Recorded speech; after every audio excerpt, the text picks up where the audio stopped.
My name's Taryn Wydell, former Division I strength coach, and here's 4 rules that I use to keep making gains. All right, my gangsters, so here's the 4 major rules or principles that I use to make sure that anybody that I work with continues to progress and avoids plateaus. Simply put, my goal is to create adaptation.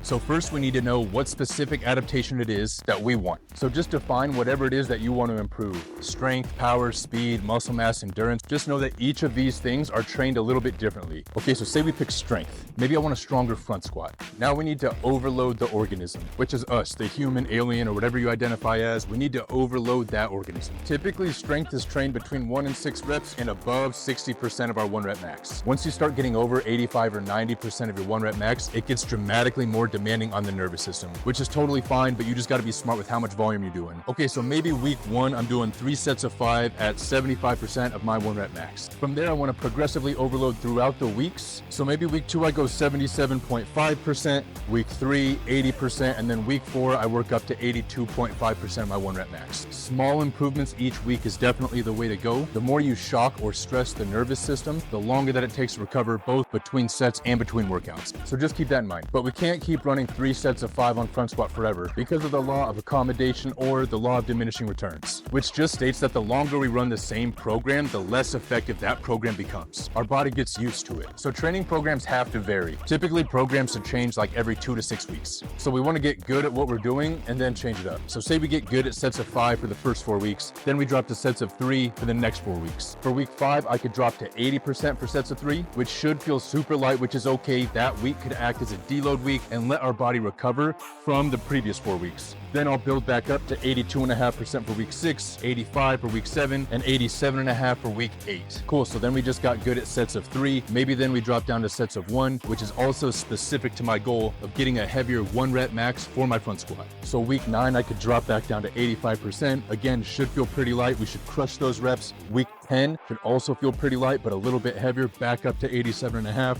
Again, we'll crush those reps, which is totally fine because we want to feel really good going into the last 2 weeks of our program. So for weeks 11 and 12, I could work up to a heavy single safely and see what my new 1 rep max might be with the strength that I've gained throughout the previous 10 weeks. Then we just ran a 12-week program with 3 4-week phases that should give us a new 1 rep max and a new starting point. Then the last thing to keep in mind is individualization.